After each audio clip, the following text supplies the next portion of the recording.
पढ़ेंगे anatomy of haematology. जो हमारा थोड़ा सा रह गया था, ये भी हेमोलाइटिक डिजीज़ जो है वो हमारे पास किस वजह से हो रहा था कि हमारे पास पहले से ही टाइप ओ प्रेग्नेंट वूमेन थी और हमारे पास एंटीबॉडीज़ प्रेजेंट थी टाइप ए और बी के खिलाफ, फीटस के खिलाफ जो रिएक्शन होगा फर्स्ट प्रेगनेंसी में, जो रिएक्शन हो जाएगी क्योंकि हमारे पास जो बैक्टीरिया वायरसेस होते हैं फूड्स में, हमारे पास ए और बी एंटीजन प्रेजेंट होती है और उसके खिलाफ हमारी बॉडी पहले से एंटीबॉडीज बना सकती है, बना पाती है। इसीलिए हमारे पास जो है ना जॉइंटिस फर्स्ट प्रेगनेंसी में भी होने के चांसेस होते हैं इन द एबी और हेमोलाइटिक डिजीज़। तो इसकी समरी में जो है हमें याद रखना है कि जो ए बी जो है वो रिसीवर है, ओ जो है वो डोनर है, आर एच जो है वो हमेशा सब्सिक्वेंट में होता है और ए बी ओ फर्स्ट में होता है, ओ प्रेग्नेंट वूमेन होती है और आर एच जो है नेगेटिव प्रेग्नेंट वूमेन होती है। और इसके अलावा यंग लिवर सिंथेसाइसिस ब्लड वाले mnemonics yolk sac liver spleen और बोन मैरो याद रखना है। अल्फ़ा बीटा या अडल्ट की है, अल्फ़ा गामा बच्चों की है और उसके पास हाई एफिनिटी है for oxygen because of the due to less avid binding और 2,3 BPG। इसके बाद हमारे पास हेमाटोलॉजी में हमारे पास बता रहे हैं कि माइलॉइड मल्टीपोटेंट स्टेम सेल्स दो चीज़ें बनाते हैं, माइलॉइड स्टेम सेल्स बनाते हैं और लिम्फोइड स्टेम सेल्स बनाते हैं। जो हमारे पास माइलॉइड स्टेम सेल्स हैं उसके अंदर हमारे पास जो लीनिएज आती है उसमें हमारे पास इरिथ्रोपोइसिस आते हैं, थ्रोम्बोपोइसिस आते हैं, ग्रैनुलोसाइट्स आते हैं और मोनोसाइट होते हैं। जो इरिथ्रोसाइट्स हैं वो इरिथ्रो ब्लास्ट बनाएंगे, सबसे पहले ब्लास्ट फॉर्म होती है, सबकी ब्लास्ट फॉर्म होती है, फिर रेटिकुलोसाइट फॉर्म होती है, फिर इरिथ्रोसाइट होते हैं जो कि हमारे पास ब्लड में आ जाएंगे। जो मेन फॉर्म होगी वो ब्लड के अंदर आएगी, जो फिर ब्लास्ट की फॉर्म होगी वो बोन मैरो में होगी, मेगाकैरियोसाइट्स हो गए, माइलोब्लास्ट हो गए, then they will also form the band form, then monoblast.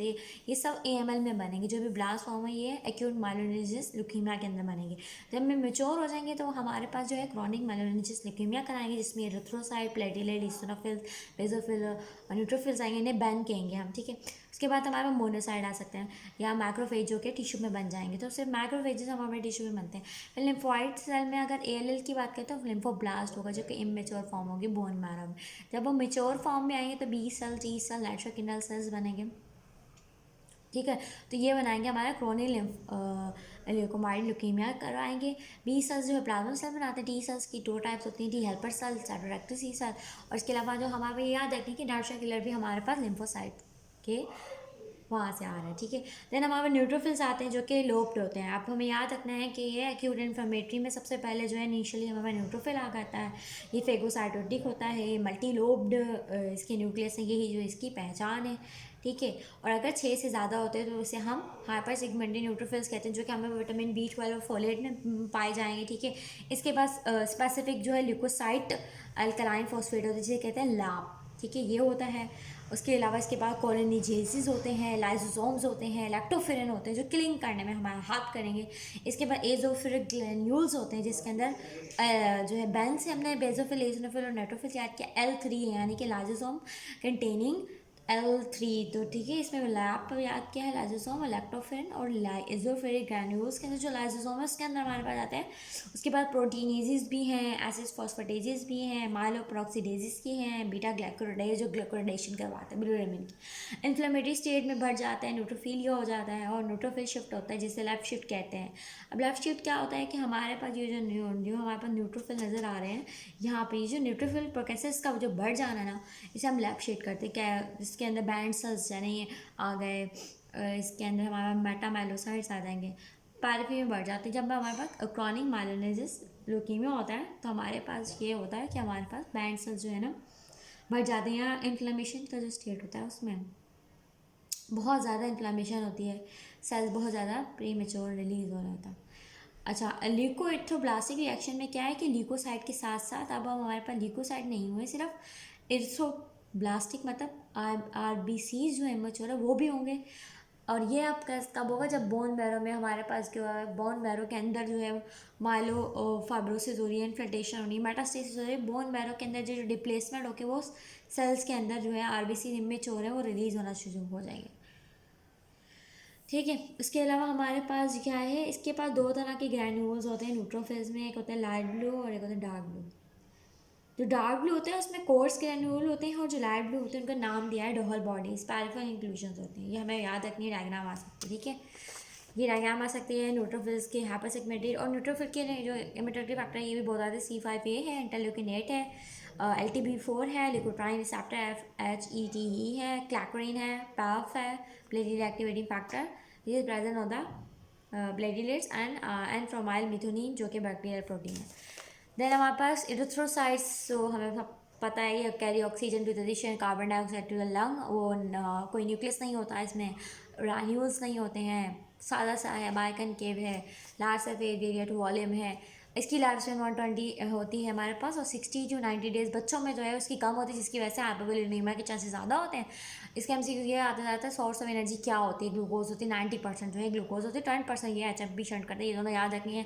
इसके पास क्या होता है, क्लोराइड बाइकार्बोनेट एंटीपोटर होता है जो कि RBCs को जो है ट्रांसपोर्ट करता है टिश्यू से कार्बन डाइऑक्साइड के लंग में, जो कार्बन डाइऑक्साइड जो देगा value from the periphery to lung for elimination, ताकि कार्बन डाइऑक्साइड को हमारी बॉडी टिश्यू से क्लोराइड बाइकार्बोनेट की फॉर्म में लेता है और कार्बन डाइऑक्साइड को वो लंग्स में जाके फेंक देता है। इरिथ्रो का मतलब होता है राइट साइड, का मतलब होता है सेल, ठीक है। इरिथ्रोसाइटोसिस मतलब RBCs का बढ़ जाना, इसे पॉलीसाइथेमिया कहते हैं, उसकी वजह से हेमाटोक्राइट बढ़ जाता है। एंड आइसोटाइसोसिस मतलब साइज की, पोक्लियो मतलब के जैसे पोकेमॉन शेप, ठीक है। और रेटिकुलोसाइट जो है इमेच्योर RBCs होते हैं, रिफ्लेक्ट करते हैं कि बताते हैं कि कितना हमारे पास जो है RBC प्रोलिफरेट कर रहा है या नहीं। ब्लूइश कलर जो पहले होता है उसे कहते हैं polychromasia, chromasia on Wright Giemsa stain of reticulocyte. ये रिप्रेजेंट करता है, ये हमें पता होना चाहिए कि ये पॉलीक्रोमेजिया में रेजिडुअल जो होता है ना, जो रह जाने वाला राइबोसोमल RNA होता है ना, उसे कहेंगे रेजिडुअल RRRR, तो इसका है ना RRRR, ठीक है। थ्रोम्बोसाइट प्लेटलेट है, ये प्राइमरी हेमोस्टेसिस में होते हैं, ये भी एन्यूक्लिएट होते हैं, स्मॉल ये फ्रैगमेंट्स होते हैं, मेगाकैरियोट्स से निकलते हैं। इनकी लाइफ जो है प्लेटलेट 8 या 10 to days है। अब ये एंडोथेलियल जब इंजरी होती है तो ये एक्टिवेट होते हैं, एग्रीगेट करते हैं, फाइब्रिनोजेन के साथ इंटरेक्ट करके प्लेटलेट प्लाक पड़ते हैं। इसके बाद कैश होते हैं, यानी कैल्शियम, ADP, सेरोटोनिन और हिस्टामिन होता है।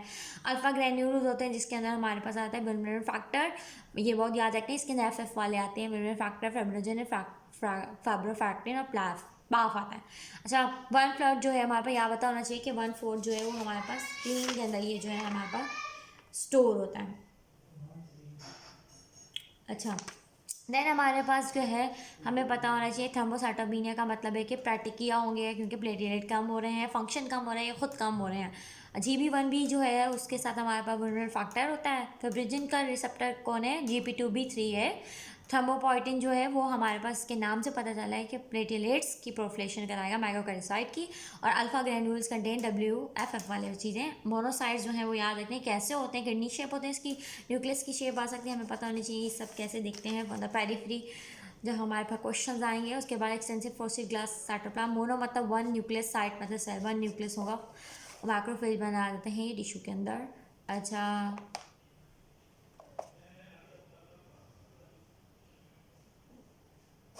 उसके बाद माइक्रोफेजेस हैं हमारे पास, ये फैगोसाइटाइज करते हैं। सेकेंडरी हमारे पास जो एक्यूट में नहीं आते, मतलब तो 3 दिन बाद आते हैं, लॉन्ग लाइफ होते हैं टिश्यूज़ के अंदर, ये खाते हैं बैक्टीरिया को, डाइबर्स को, RBC सेंसिनेट को, ठीक है। और ये गामा इंटरफेरॉन से एक्टिवेट होते हैं, ये एंटीजन प्रेजेंटिंग सेल करते हैं MHC क्लास 2 के जरिए से, नॉट 1। अच्छा, इंपॉर्टेंट होते हैं ये सेलुलर कंपोनेंट ग्राउंड लम्बा बनाते हैं TB में, सार्कोइडोसिस में, जहाँ पे ये जॉइंट सेल बनाते हैं। माइक्रो मतलब लार्ज, फाइबर मतलब ईटर है, ठीक है। इसके अंदर इसके नाम चेंज हो जाते हैं, जैसे लिवर में कफर सेल्स कहते हैं, स्किन में हिस्टोसाइट्स के अंदर कनेक्टिव टिश्यू के इन द लैंगन सेल स्किन में कहते हैं, ठीक है। हिस्टोसाइट कहते हैं कनेक्टिव टिश्यू में, ठीक है। लैंगन सेल स्किन में, ऑस्टियोक्लास्ट बोन में, मैग्रोग्लियल सेल इन ब्रेन। जो लिपिड है जो है बैक्टीरिया के LPS के अंदर होता है, ये बहुत इंपॉर्टेंट बात है, वो बाइंड करता है CD4 और मैक्रोफेजेस। तो मैक्रोफेज के पास जो है वो हमारे पास मैक्रोफेज है, इसके पास CD14 है। जो बैक्टीरिया है उसके पास लिपिड A है, वो हमारे पास इसके साथ इंट्रैक्शन करेगा और सेप्टिक शॉक होगा। एसिनोफिल जैसे एक नाम से है तो वो एसिन होगा, पॉजिटिव होगा, पिंक पॉजिटिव होगा। और ये काजेस ऑफ एसिनिया पैस्मेनियर्स याद रखना है कि पैरासाइट्स है, P से पैरासाइट है, A से अस्थमा है, C से क्रॉनिक इनसफिशिएंसी है, M से हमारे पास माइलोफाइब्रोसिस है, A से हमारे पास एलर्जी रिएक्शन है, N से न्यूप्लाज्म हॉजकिन लिम्फोमा जो इंटरल्यूकिन 5 करके हमारे पास ईसोनोफिल को बुलाता है। और N ईट से हमारे पास ईसोनोफिलिक ग्रामेटोसिस विद पॉलीएंजाइटिस, जिसके अंदर ईसोनोफिलिया होता है। हालमैन रिएक्शन के लिए इम्पोर्टेंट है, मेजर बेसिक प्रोटीन इसके पास होते हैं, ये भी बायलोब है लेकिन ईसोनोफिलिक होगा, pack with large eosinophilic granule, इसीलिए इसका नाम ये है। हाईली फेगोसाइटेटिव फॉर इंडिजन एंटीबॉडी बॉडी कम्प्लेक्सेस को ये कोई खाता है। इसके पास क्या होता है, हिस्टामिनेजेस होता है, मेजर बेसिक प्रोटीन होता है, और PCN होता है, यानी कि हमारे पास eosinophilic peroxidase, PC for cationic protein and for neurotoxin, PCN, यानी कि peroxidase cationic and neurotoxin. Basophil as a name indicate is basophilic, allergic reaction में आता है। बेंसली बेसोफिलिक कंटेन दो चीज़ें इसके पास होती हैं, HH वाली होती हैं, 2H heparin and histamine. Heparin is anticoagulant and histamine is a vasodilator. Leukotriene जो है वो सिंथेसाइज होते हैं, ये भी आ जाएगा ना, ल्यूकोट्राइन जो है सिंथेसाइज होते हैं, डिमांड पे रिलीज होंगे, सिंथेसाइज होंगे। बेसोफिलिक स्टेन करेगा, और ये लेफ्ट शीट के अंदर हमारा बेसोफिलिया होता है, जैसे कि हमने CML के अंदर पढ़ा, लेफ्ट शीट के अंदर। मास सेल्स जो हैं वो हमारे पास जो है ना फ्लेक्सिस के अंदर होते हैं, C3 है, C4 है, C5 है। C4A को निकाल के C3 है, C5 है, मसल्स को बुलाएंगे। C5 है जो न्यूट्रोफिल को बुला रहा था। ये टाइप 1 जो हमारे हाइपर सेंसिटिव होते हैं उसमें मास सेल्स हमारे पास होते हैं। ये सेम प्रिकर्सर से निकलता है जैसे बेसोफिल से बैन जो निकल रहे हैं, बेसोफिल, इसिनोफिल और न्यूट्रोफिल, लेकिन उसी की क्लास में, उसी की जैसा है। अब इसके फंक्शन सेम है, ये रिलीज़ करता है हेपरिन, हिस्टामिन, इसके अलग है, इसका अपने मार्कर है, ट्रिप्टेज है, इसिनोफिलिक कीमोटोटिक फैक्टर है, ये खुद मस्ट सेल्स जो है इसिनोफिल्स को बुलाते हैं। अच्छा, इसके पास FC पोर्शन होता है IgG का, ताकि IgG इससे ज़्यादा बाइंड करती है, और फिर जो है IgG की क्रॉस लिंकिंग होती है, जब एंटीजन आती है क्रॉस लिंकिंग करती है तो मस्ट सेल्स की डिजेनरेशन करवाती है, जिसकी वजह से ये चीज़ें जो निकलती हैं। ठीक है, activated by tissue trauma C3 है, C5 है। क्रोमोलिन सोडियम जो होता है वो मस्ट सेल की हम डिग्रेडेशन को रोकता है। मस्ट सेल डिग्रेड नहीं होगी तो अस्थमा की हम प्रोफिलैक्सिस के लिए दे देंगे। विनकोमाइसिन और बाइड, ये बहुत इंपॉर्टेंट सवाल आते हैं। विनकोमाइसिन और पॉइंट रेडियो कंटाइड ड्राई जो है वो इलिकेट करते हैं IgE independent mast cell degradation. Mastocytosis जो है मॉडर्न है कि हमारा मस्ट सेल बहुत ज़्यादा प्रोलिफरेट करना शुरू हो जाते हैं स्किन में या ऑर्गन्स में, और इसमें C-कैट म्यूटेशन होती है, जिसकी वजह से अब जितना ज़्यादा मस्ट सेल्स एक्टिवेट होगा उतनी ज़्यादा हमारे पास सिनोप्टेप्टेज की एक्टिविटी होगी, जितनी ज़्यादा सिनोप्टेप्टेज होगा उतना ज़्यादा हमारे पास हिस्टामिन भी होगा, निकलेंगे। फ्लैशिंग होती है, प्रोराइटिस होगी, हाइपरटेंशन होगी, ठीक है, इसकी वजह से हमारे पास एब्डोमेनल पेन होगा। ठीक है, अब डायरिया क्या हमारे पास क्या होगा, जब हमारे पास एक्सिस जो है ना, हिस्टामिन हमारे पास GIT में एसिड भी रिलीज़ करवा दो, एसिड रिलीज़ होगा, एसिड की वजह से हमारे पास क्या होता है, जो पेनक्रियाटिक और इंटेस्टाइनल एंजाइम होते हैं वो वर्क करते हैं इन द एसिडिक नॉन इतने एसिडिक इन्वायरमेंट में नहीं काम करते, बेसिक में करते हैं, तो ज़्यादा एसिड की वजह से वो इनएक्टिवेट हो जाएगी, जिसकी वजह से पेशेंट को डायरिया हो सकता है। ठीक है, ज़्यादा एसिड की वजह से पेप्टिक अल्सर डिजीज होता है, ऐसे सिनेरियो आएगा, दोनों मिला के दे सकते हैं, आपको पता होना चाहिए। डेंड्राइटिक सेल्स हमारे पास highly phagocytic antigen presenting cells हैं, फंक्शन एज लिंक, ये लिंक करते हैं नेट और एडेप्टिव इम्यूनिटी की, ये दोनों रिप्रेजेंट करते हैं। MSc क्लास 1 और MSc क्लास 2 करेंगे तो FC रिसेप्टर के साथ एक्ट करेंगे ऑन सरफेस ऑफ इम्यूनोग्लोबिन्स, और एक्सोजेनस एंटीजन MSc क्लास 1 पे रख के ये क्रॉस प्रेजेंटेशन करेंगे। उसके बाद हमारे पास लिम्फोसाइट जो होते हैं हमारे पास जो है उसमें हमारे पास B cell, T cell, natural killer cell ज़्यादा है। B सेल और T सेल जो है वो डक्टिव में होते हैं, जबकि नैचुरल किलर सेल जो है इनेट का हिस्सा है, इनेट का हिस्सा है। अच्छा, ये जब भी लिम्फोसाइट होते हैं वो उसमें ब्राउन डेंसली स्टेनी न्यूक्लियस होता है, और उसमें थोड़ा सा हमारे पास साइटोप्लाज्म बहुत छोटा सा है। नेचुरल किलर सेल के पास क्या होता है, CD56 होता है, ये इसका स्पेसिफिक मार्कर है, जबकि जो ये क्योंकि ये दोनों नेचुरल किलर सेल जो है वो इम्यूनोग्लोबिन्स को भी बुला लेते हैं, B सेल्स के बाइंड करके पैदा से बना सकते हैं, इसलिए इसके पास CD16 होता है, FC receptor for to bind to immunoglobin. इसके बाद लाइटिक ग्रेन्यूल्स होते हैं, ये इम्यूनिटी का खास बात है, ये इंट्रासेलुलर पैथोजन को किल करता है। ये लार्जर देन जो है B और T सेल्स होता है विद डिस्टिंक्ट लाइटिक ग्रैन्यूल्स इसके पास होते हैं। पैरफ्रेन होता है जो परफोरेट करेगा, ग्रैनिन है, ग्रैनिन एंजाइम है, अपोप्टोसिस करवाते हैं ये सेल्स की। अब ये हेल्दी और इन्फेक्टेड सेल्स में कैसे डिफरेंट करते हैं, उनकी स्पेसिफिक जो प्रोटीन इंड्यूस होती हैं वो हमारी बॉडी से अलग होती हैं, induce by stress, malignant transformation और माइक्रोबियल इन्फेक्शन। B सेल्स के पास CD19, 18, 20, 21 होता है। बी फॉर बोन मैरो के अंदर होते हैं, हेमरल रिस्पॉन्स के लिए होते हैं, बोन मैरो से निकलते हैं और मेच्योर होते हैं ना, बोन मैरो में ही बनते हैं और मेच्योर भी यहीं होते हैं। माइग्रेट टू पैराफल लिम्फॉइड, यानी लिम्फॉइड के ऑर्गन्स के अंदर जाते हैं, फॉलिकल ऑफ लिम्फ नोड में होगा, और वाइट पल्प स्प्लीन में होंगे, और लिम्फॉइड टिश्यू के अनकैप्सुलेटेड हिस्से में होंगे। जब एंटीजन इनकॉर्टर आती है, प्लाज्मा सेल बनाते हैं, एंटीबॉडी बनाते हैं, मेमोरी सेल बनाते हैं, और ये एंटीजन प्रेजेंटिंग सेल भी हैं। Macrophage, B cell, dendritic cell, ring cell, ये सेल एंटीजन प्रेजेंटिंग सेल है।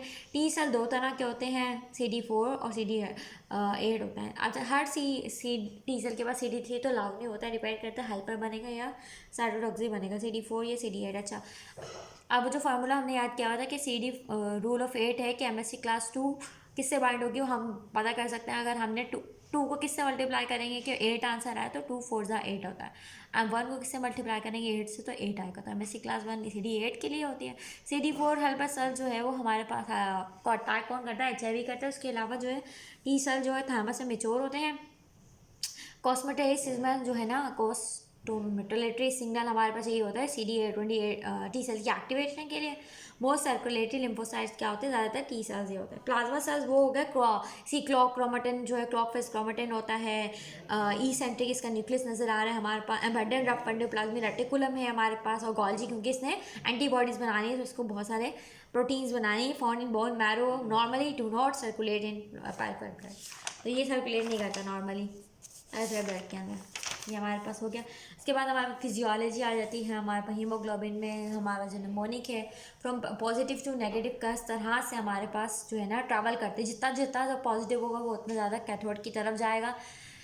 तो हमारे पास जो है इसका जो निमोनिक है fat Santa Claus cathode to anode को फार। तो ये जो निमोनिक है उसके ज़रिए से एडल्ट आता है, फीटल आती है, फिर सिकल सेल ट्रेट आता है जो उसमें दोनों प्रेजेंट होती है, और सिकल सेल डिजीज़ आता है जिसमें से प्योरली एसेस होती है। फिर हमारे पास हीमोग्लोबिन सी का ट्रेट, पहले हमेशा ट्रेट आएगा देन हमारा डिजीज़ आएगा, और फिर हमारे पास सबसे लास्ट में जो है वो हमारे पास हीमोग्लोबिन S और C वाला डिजीज़ आएगा। अच्छा, उसके बाद हमारे पास जो है इसमें ये लिखा हुआ है कि ऐसा क्या होता है कि मिससेंस म्यूटेशन होती है हीमोग्लोबिन एस में, और किस में होती है सी में, जिसमें हमारे पास हीमोग्लोबिन एस वाले में ग्लूटामिक एसिड जो है वो नेगेटिव होता है। वो प्राइमर ये जो या तो न्यूट्रल में कन्वर्ट होता है या पॉजिटिव में। इसलिए जब पॉजिटिव हो जाएगा, कोई चीज़ पॉजिटिव हो जाएगी तो वो ज़्यादा कैथोड की तरफ जाएगी। तो केमिस्ट्री है पॉजिटिव नेगेटिव की तरफ, तो यहाँ पर चली जाएगी। ठीक है, मोर पॉजिटिवली चार्ज देन हीमोग्लोबिन है इसलिए यहाँ पे। और जो भी याद रखनी है इसके डायग्राम में ये वाली इंपॉर्टेंट बात ये है कि जो ज़्यादा हमारे पास होगा ना ए होगा वो ज़्यादा उसका थिकनेस होगी सेम वालों में, हीमोग्लोबिन ए SS CC। और जो थिन होंगे मतलब वो एक है, स्मॉल a स्मॉल s। ठीक है, इस तरह से पहचान सकते हैं। लेकिन डायग्राम में यही आती है कि ये क्या है, ये कौन जा रहा है, इस तरह से पता आएगी। तो ये निमोनिक अगर याद होगा तो हो जाएगा। फिर हमारे पास एंटीग्लोबिन टेस्ट जैसे कॉम टेस्ट करते हैं। इन दोनों का पता करने का टेस्ट का मतलब होता है इनडायरेक्टली या डायरेक्टली पता करना कि एंटीबॉडीज़ हमारे पास प्रेजेंट हैं या नहीं है अगेंस्ट सर्कुलेटिंग हमारे पास सर्कुलेटिंग आरबीसीज के खिलाफ। डायरेक्ट कॉम टेस्ट में हमारे पास क्या होगा कि हमने पेशेंट का ब्लड लिया है, ठीक है, पेशेंट का ब्लड लिया है, उसमें से हमें नहीं पता कि उसके अंदर जो आरबीसीज हैं, उसके अंदर हमने जो ब्लड में आरबीसीज लिया, हमें नहीं पता उसके बाद एंटीबॉडी है या नहीं, हमें पता करना है। हमने रिएजेंट लिया जिसके बाद हमारे पास हमने एंटी ह्यूमन ग्लोबिन दी जो आरबीसीज के साथ बाइंड करेंगे अगर उसके पास FC रिसेप्टर हुआ। अगर उसके पास जो है ना एंटी आरबीसी एंटीबॉडीज़ हुई तो वो इस एंटी हीमोग्लोबिन के साथ बाइंड कर लेंगे। अगर पॉजिटिव क्लेटेशन हुई तो हाँ, इस पेशेंट के पास जो है वो हमारे पास जो है ये हैं, तभी ये बाइंड हुआ। और अगर उसके पास रिसेप्टर नहीं होता तो एंटी हीमोग्लोबिन नहीं बाइंड होती। तो इसका मतलब ये हम टेस्ट किस लिए यूज़ करते हैं, ID to patients RBC aggregate if they are coated with immunoglobulin. तो ऑटो इम्यून ह्यूमोलाइटिक अनीमियाज को हम डायग्नोज करना चाह रहे हैं कि आरबीसीज के पास ऑटो इम्यून एंटीबॉडीज हैं या नहीं है, डिस्ट्रॉय करिए। दूसरा इंटरनेट गॉम टेस्ट है कि पेशेंट का हमने जो है ना इसमें हमने सीरम लिया है कि उसमें सीरम में से हमने पेशेंट का सीरम लिया, हमें नहीं पता कि इसके पास सीरम में एंटीबॉडीज़ हैं या नहीं है। और जो डोनर है जिस पेशेंट को ट्रांसप्लांट कराना है उसका ब्लड लिया, डोनर का ब्लड लिया, उसके आरबीसीज होंगे और हमने ये अपना रिएजेंट डाला। अगर हमारे डोनर के ब्लड में या एंटी हीमोग्लोबिन और पेशेंट के सीरम में वो इम्यूनोग्लोबिन होंगी तो हमारे पास ये रिएक्शन होगा, पॉजिटिव आएगा वरना नेगेटिव आएगा। तो इससे हम पता चलेगा ट्रांसफ्यूजन करने पे हम ये वाला टेस्ट करके चेक कर सकते हैं कि हाँ पेशेंट को हम ब्लड देना चाहिए या नहीं देना चाहिए। तो ट्रांसफ्यूजन के लिए इनडायरेक्ट है, और डायरेक्ट जो है हम डायरेक्ट रिएक्शन कराते हैं और ये डायरेक्ट एंटीबॉडी बाइंड करके चेक करें। डोनर के लिए किसी और का लेना है तो हमें इनडायरेक्ट करना होगा। ब्रेडिलेट प्लाक फॉर्मेशन है प्राइमरी हेमोस्टेसिस के अंदर क्या होगा, सबसे पहले हमारे पास इंजरी होती है, एंडोथेलियल डैमेज होता है। जैसे ही एंडोथेलियल डैमेज होता है हमारा ब्लड को लॉस को बचाने के लिए हमारा वेजो कंस्ट्रिक्शन होती है या neural stimulation reflex and endothelial release from damage cell. तो हमारे पास डैमेज सेल्स के अंदर से ये जो है डैमेज सेल्स जो हमारे पास सब एंडोथेलियल कॉलेजन होता है ना वो एक्सपोज होता है, ठीक है, और एंडोथेलियन रिलीज होता है। जो हमारे पास वेजोकंस्ट्रिक्शन कराता है। फिर जो VWF है, वुलनरेबल फैक्टर जो है ना, वो जो कोलेजन हमारे पास एक्सपोज हुई है ना, उससे बाइंड कर देता है। तो वुलनरेबल फैक्टर किस किस के अंदर होता है? दो चीज़ों के अंदर होता है कि बबल प्लाडीज होती हैं बॉडीज ऑफ, जो कि एंडोथेलियल सेल्स में है, ठीक है, और दूसरी अल्फा ग्रैन्यूलोज और प्रोटीन है। तो दो, और एंडोथेलियल सेल्स के पास दो चार चीज़ें याद रखनी है। वुलनरेबल फैक्टर, फैक्टर 8 जिसके साथ वो खुद बाइंड करता है, thromboplastin, tissue plasmin inactivator, prostaglandin I2। तो ये सब चीज़ 5 चीज़ें, 1 2 3 4 5 चीज़ें हमारे पास इसके पास है। अच्छा, फिर उसके बाद जो है डेफिशिएंसी अगर वुलनरेबल फैक्टर की होगी तो ये हमारे पास प्लेटिलेट से बाइंड नहीं कर पाएंगे। बर्नार्ड सोलार सिंड्रोम में GP1B नहीं होता, जो कि हमारे पास हेल्प करता है in the binding of vulnerable factor with platelet, जिससे बाइंड करते हैं वुलनरेबल फैक्टर के साथ, वो GP1B है दिस इंट्रैक्शन के लिए। Adhesion platelet bind vulnerable factor, ये GP1B receptor at the site of injury platelet endo को, और जब जैसे ही वो बाइंड करता है वो कन्फर्मेशन चेंज होता है, यानी कि जैसे ही वो बाइंड करेगा तो GP2B ये 3A रिलीज होता है। तो हमारे पास एक चीज़ है कि कन्फर्मेशन चेंज को रोकने के लिए हम ADP रिसेप्टर ब्लॉकर दे सकते हैं, जिसमें रोल आते हैं, इसमें टेक्लोपेडिन अलग है जस्ट। अच्छा, इसमें यहाँ पे हमने ड्रग दी थी तो ADP नहीं निकलेगा, GP2B3 भी बाइंड नहीं होगी। क्या हमारे पास डायरेक्ट हम क्या कर सकते हैं, GP2B3 को ही इनिबिट कर सकते हैं, एपिक्सेमाब, एफिटेमावेट और ट्राइफ्लोविन। एपिक्सेमाब मैंने याद किया, एपिक्सेमाब इसमें आएगा। यहाँ पे ये जो T8 इसका क्या फंक्शन, ये भी इंपॉर्टेंट है, ये फिब्रिनोजन से बाइंड करता है, ठीक है। GP2B ये जो प्लेटिलेट के पास होंगे, वो दो प्लेटिलेट आपस में जो बाइंडिंग करेंगे, वो फिब्रिनोजन जो है वो को ग्लू करके रखेगा। ADP बाइंडिंग टू, अब ADP बाइंड किया P2Y receptor induces GP2B3A expression at platelet surface. ADP की बाइंडिंग की वजह से ये सब होगा। Fibrinogen bind GP2B3A receptor and links platelet link की जगह। प्रोग्रेटिव फैक्टर ये है कि थ्रोम्बोक्सिन A2 का रिलीज होना, जो कि प्लेटिलेट के अंदर दो ही चीज़ें होती है, एक तो हमने याद किया था पहले वुलनरेबल फैक्टर, फिब्रिनोजेक्टिन, पैफ होता है। तो ये दोनों चीज़ें ये बाइंड करेंगी, ये दोनों इनसाइड प्लेटिलेट होती हैं, और यहाँ पे थ्रोम्बोक्सिन A2 भी रिलीज होता है ऑर्गेनिक एसिड से, जो कि हमारे पास क्या है, थ्रोम्बोक्सिन A2 ये हमारे पास क्या कराता है, एग्रीगेशन कराता है, ब्लड फ्लो कम होना, या प्लेटिलेट की एग्रीगेशन कराता है। जबकि वेजोडाइलेशन जो है I2O और NO जो है release from endothelial cells causes the anti coagulation, increase blood flow, decrease platelet aggregate, ठीक है। टेम्पररी जो प्लाग बनता है वो ये बहुत ही अनस्टेबल होता है जो प्लाग बनता है एग्रीगेशन। उसके बाद जो है सेकेंडरी हेमोस्टेसिस जो होती है वो कोगुलेशन के स्टेज होती है, जो अगले पेज पे। अब हमारे पास फॉर्मेशन हो जाती है इंसॉल्युबल फिब्रिन मैश, सबसे एंड में बनेगा। अब यहाँ पे इन्होंने बताया कि एस्प्रिन जो है कॉक्स को इनिबिट करेगा, थ्रोम्बोक्सिन A2 नहीं बनेगा, क्लोपेक डेग्रो ADP induce expression of GP2B को करेगा by blocking P2Y12 receptor, maximum GP2B3A को करेगा। रिस्टोटिन एक्टिविटी जो है, रिस्टोटिन एक फैक्टर होता है जो एक्टिवेट करता है वुलनरेबल फैक्टर को, ताकि वो बाइंड के GP बने। अगर ये एग्रीगेशन नहीं हुई और हमने रिस्टोटिन फैक्टर दिया, इसका मतलब या तो हमारा वुलनरेबल फैक्टर नहीं है या फिर GP1B नहीं है, दोनों में से, क्योंकि ये बर्नार्ड सोली जो है GP1 का है, ग्लासमैन थ्रोम्बोसिटोपेनिया जो GP2B3 का है। तो ये डिजीज़ भी हमें याद रखना है कि इन दोनों के यहाँ पे ये दोनों डिजीज़ होते हैं। डेस्मोप्रेसिन जो है ना एंडोथेलियल सेल्स के अंदर क्या है, दो चीज़ें हैं, वुलनरेबल फैक्टर और फैक्टर 8 है, तो ये रिलीज कराते हैं। इसीलिए हम इन डिजीज़ के अंदर जिसमें वुलनरेबल फैक्टर नहीं होता या फैक्टर 8 नहीं होता, हम डेस्मोप्रेसिन देते हैं, ठीक है। उसके बाद हमारे पास कोगुलेशन पाथवे होता है, एक होता है एक्सटेंसिव पाथवे, एक होता है इंट्रिंसिक पाथ। अच्छा, जो है हमारे पास जो है इंट्रिंसिक पाथवे है वो बड़ा पाथवे है, इंट्रिंसिक है, ठीक है। उसमें हमारे पास कोलेजन आया या बेसमेंट मेम्ब्रेन हुआ, एक्टिवेट हुए प्लेटिलेट, तो हमारे पास सबसे पहले जो हमारे पास जो है 12 कन्वर्ट होता है 11 में, देन 11 कन्वर्ट होता है 9 में, 9 कन्वर्ट होता है किसमें।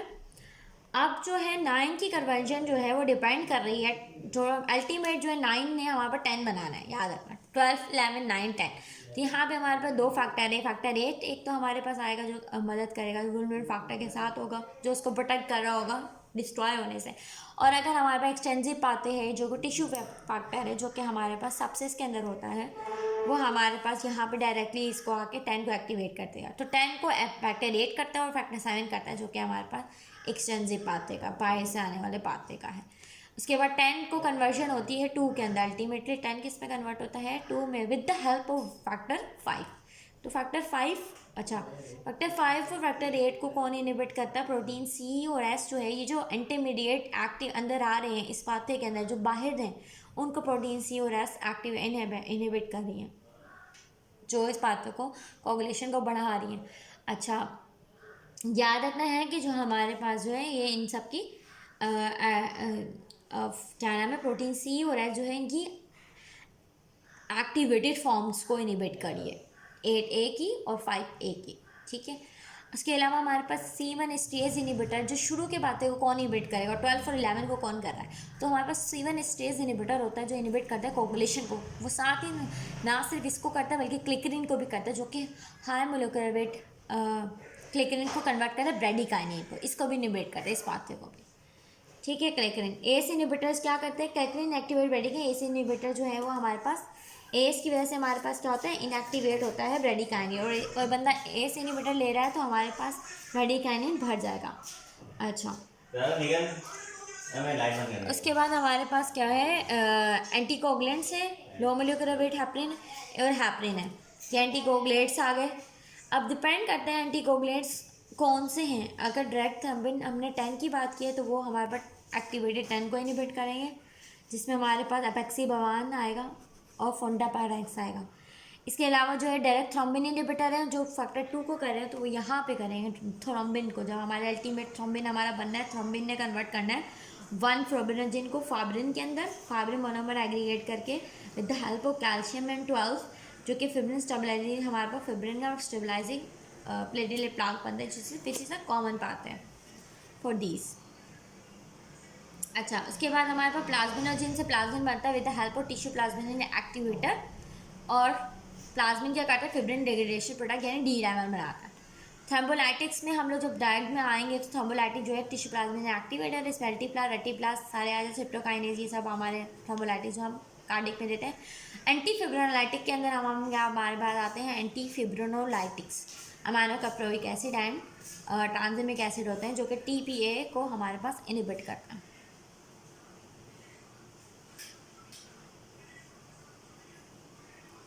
तो एंटीकोगुलेंट्स हर जगह पे काम करें, बस डिपेंड कर रहा है डायरेक्ट थ्रोम्बिन वाले 2 को करेंगे और डायरेक्ट 10 वाले इसको करेंगे एपेक्सिन।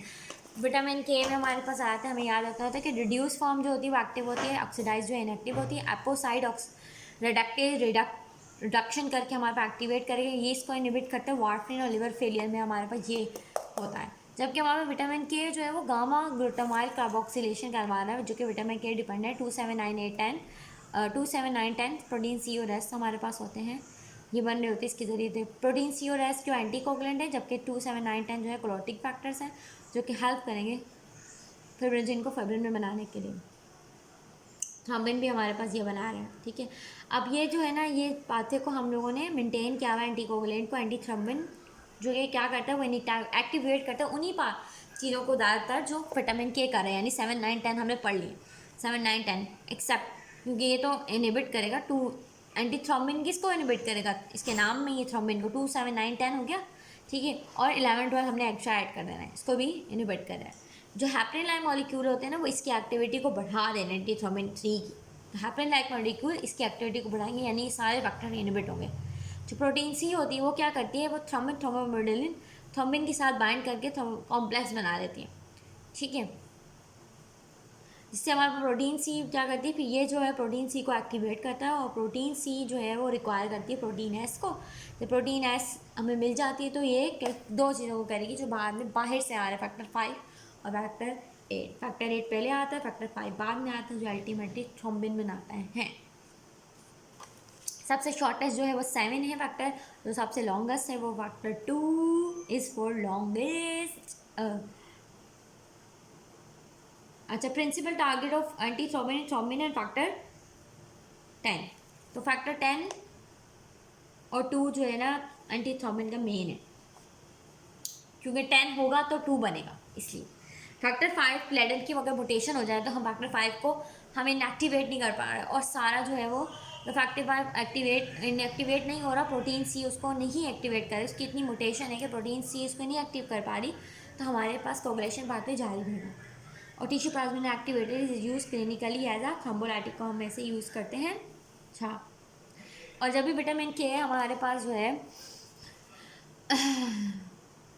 वार्फिन हमने दी हो, विटामिन के फैक्टर सारे कम हो जाएंगे, तो वार्फिन की टॉक्सिटी की सबसे पहले तो हमें फॉस्फोरस प्लाज्मा देना ही है, प्रोथर्मिक प्रोलैक्टिन फैक्टर्स देते हैं। ताकि ये रिवर्स कर देता है एक्शन ऑफ वार्फरिन को, जल्दी जल्दी करेगा, हमें जल्दी जल्दी काम करना है। क्योंकि हमने अगर विटामिन के दे दिया तो हमारे पास विटामिन के दे दिया, उसने विटामिन के दिया तो विटामिन के को बनने में या स्टोर करने में टाइम लगेगा, ठीक है। तो हम क्या करते हैं, पहले बच्चे की जान में जाने के लिए उसको पहले हम क्लॉटिंग फैक्टर देंगे, फ्रेश फ्रोजन प्लाज्मा देंगे या पीसीसी देंगे, ठीक है। तो ये हमारे पास जो है, हमारे पास है फिजियोलॉजी।